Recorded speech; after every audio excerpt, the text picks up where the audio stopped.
तर आदित्य ठाकरे आणि तेजस ठाकरे देखील शिवतीर्थावर भाऊबीज साजरी करतील अशी देखील माहिती समोर येते। वाद मिटल्यानंतर ठाकरे कुटुंबियांची एकत्रित ही दिवाळी या सगळ्याविषयी अधिक माहिती घेण्याकरता थेट जाऊया आपले प्रतिनिधी चेतन ननावरे आपल्या सोबत जोडले गेलेले आहेत। चेतन, आपण पाहतोय उद्धव ठाकरे यांचा ताफा मातोश्रीवरून शिवतीर्थाच्या दिशेने मार्गस्थ झालेला आहे। तर तिथे आदित्य ठाकरे तेजस ठाकरे देखील थोड्याच वेळात शिवतीर्थावर पोहोचतील असा एक अंदाज आहे। काय सध्या अपडेट आहे? निश्चित लागवी आता आपण शिवतीर्थ या राज ठाकरे यांच्या निवासस्थानासमोरच उभे आहोत आणि अवघ्या काही क्षणांमध्ये उद्धव ठाकरे, तेजस ठाकरे आणि आदित्य ठाकरे या ठिकाणी पोहोचतील। महत्त्वाची बाब म्हणजे जी एकंदरीत राज ठाकरेंची पुढची पिढी आहे, उद्धव ठाकरेंची पुढची पिढी आहे, ती सुद्धा आता पुन्हा एकदा कनेक्ट होताना पाहायला मिळत आहे। मधल्या काळामध्ये जी दोन कुटुंबांमध्ये कुठेतरी दुरावा निर्माण झालेला होता तो आता वेगवेगळ्या सणांच्या आणि उत्सवांच्या माध्यमातून दूर होताना पाहायला मिळत आहे। राज ठाकरे यांच्या आईच्या वाढदिवसानिमित्त याआधी उद्धव ठाकरेंना आपण या ठिकाणी आल्याचं पाहिलेलं होतं। याउलट उद्धव ठाकरेंना वाढदिवसाच्या शुभेच्छा देण्यासाठी थेट राज ठाकरे मातोश्रीवर पोहोचलेले होते आणि त्यामुळे आज पुन्हा एकदा अमित ठाकरे, तेजस ठाकरे आणि आदित्य ठाकरे तिघेही आपल्या एकुलत्या एक बहिणीला सोबत भाऊबीज साजरी करताना पाहायला मिळतील। दुसरीकडे राज ठाकरे आणि उद्धव ठाकरे सुद्धा याच शिवतीर्थापासून हाकेच्या अंतरावर असलेल्या जयजयवंती देशपांडे ठाकरे यांच्या घरी जाऊन भाऊबीज साजरी करणार आहे। त्यामुळे फक्त राज ठाकरे, उद्धव ठाकरेच नव्हे तर त्याच्या पुढच्या पिढीमध्ये सुद्धा हे मनोमिलन होताना पाहायला मिळत आहे। त्यामुळे निवडणुकांवरती या दोन कुटुंबातील दुरावा दूर झाल्यानंतर जो एकोपा निर्माण होतोय त्याचा कितपत परिणाम होणार, त्याचा कितपत फायदा मनसे आणि ठाकरे गटाला होणार हे तर येत्या काळामध्ये स्पष्ट होईलच। मात्र तूर्तास तरी महाराष्ट्रच नव्हे तर देश पातळीवरती नावाजलेलं या ठाकरे कुटुंब पुन्हा एकदा एकत्र येताना पाहायला मिळत आहे। लागवी अगदी साधारणतः किती वाजेपर्यंत उद्धव ठाकरे त्या ठिकाणी पोहोचतील, काही या सगळ्याचा अंदाज चेतन?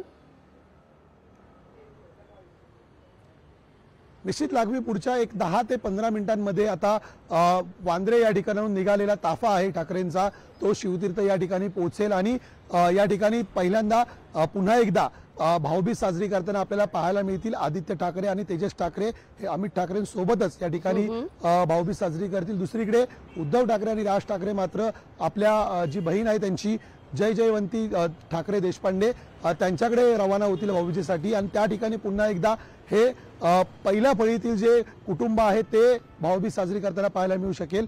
दुसरी पिढी आहे ती पुन्हा एकदा एकत्र येत असल्यामुळे निश्चितच ही सर्व कुटुंब एकत्रितपणे आता जयजयवंती यांच्याकडे जाणार का याकडेही आपलं लक्ष असेल। मात्र तुर्तास तरी शिवतीर्थावरती थोड्याच वेळात उद्धव, आदित्य आणि तेजस ठाकरे यांचा ताफा पोहोचणार आहे। अगदी चेतन, या निमित्ताने एक खरं तर आठवण सांगावीशी वाटते।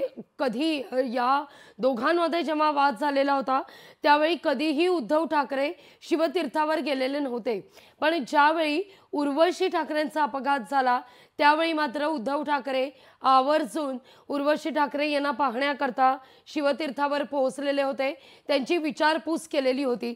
एकुलती एक कन्या आहे ठाकरे कुटुंबियांची तुम्ही उल्लेख केलात, त्यामुळे खरं तर ही आठवण सांगावीशी वाटते। आज या निमित्तानं जेव्हा पुढची पिढी एकत्रित येते तेव्हा मात्र या पुढच्या पिढीचं, ठाकरे कुटुंबियांचं राजकारणातलं पुढचं अस्तित्व, पुढची काही समीकरणं यावर मात्र पुन्हा एकदा नव्यानं चर्चा होणार आहे। पुन्हा एकदा ही पुढची पिढी दीपोत्सवाच्या निमित्तानं आपण म्हणूया प्रकाश झोतात दिसते। निश्चित कारण याआधी ज्या वेळी संकट ठाकरे कुटुंबावर आलेलं तर त्यावेळी आपण पाहिलं असेल हे दोन्हीही बंधू आहेत राज ठाकरे आणि उद्धव ठाकरे एकत्रित येताना पाहायला मिळालं होतं। म्हणजे अक्षरशः उद्धव ठाकरे यांची प्रकृती ज्यावेळी स्थिर नव्हती त्यावेळी स्वतः राज ठाकरे रुग्णालयामध्ये त्यांच्या भेटीसाठी पोहोचल्याचंही आपण पाहिलेलं होतं आणि त्यानंतर मग वाढदिवसाचं निमित्त असो किंवा अशा प्रकारे अपघाताचं निमित्त असो प्रत्येक वेळी या दोन्ही कुटुंबातील जो दुरावा होता राजकीय दृष्ट्या दोन्ही जण विभक्त झालेले होते ते पुन्हा एकदा आता एकत्र येताना पाहायला मिळत आहे। आज पुन्हा एकदा आपण पाहत आहोत की काहीच दिवसांपूर्वी म्हणजे अवघ्या 2 ते 3 दिवसापूर्वी दीपोत्सवाच्या निमित्तानेही दोन्ही कुटुंब एकत्र आल्याचं पाहिलेलं होतं आणि आता पुन्हा भाऊबीजेसाठी आता जी पुढची आपण पिढी सातत्याने उल्लेख करत होतो की म्हणजे राज ठाकरे उद्धव ठाकरे दोघांमधले मतभेद असतील आणि नंतर झालेला वेगळा राजकीय प्रवास असेल तो अद्यापही सुरूच आहे. मात्र त्यानंतरच्या त्यांच्यानंतरची जी पिढी आहे त्याच्या बाबतीमध्ये नेमकं काय होणार ही सर्वत्र चर्चा होती, कुतूहल होतं.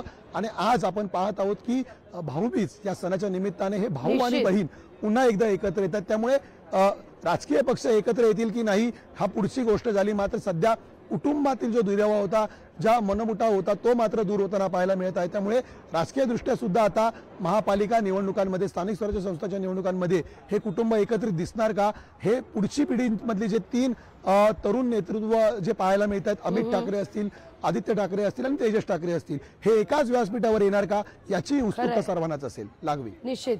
चेतन तुर्तास धन्यवाद तुम्ही दिलेल्या एकूणच सविस्तर माहिती करता. लोकशाही मराठी ऐका, पहा, जागरूक रहा.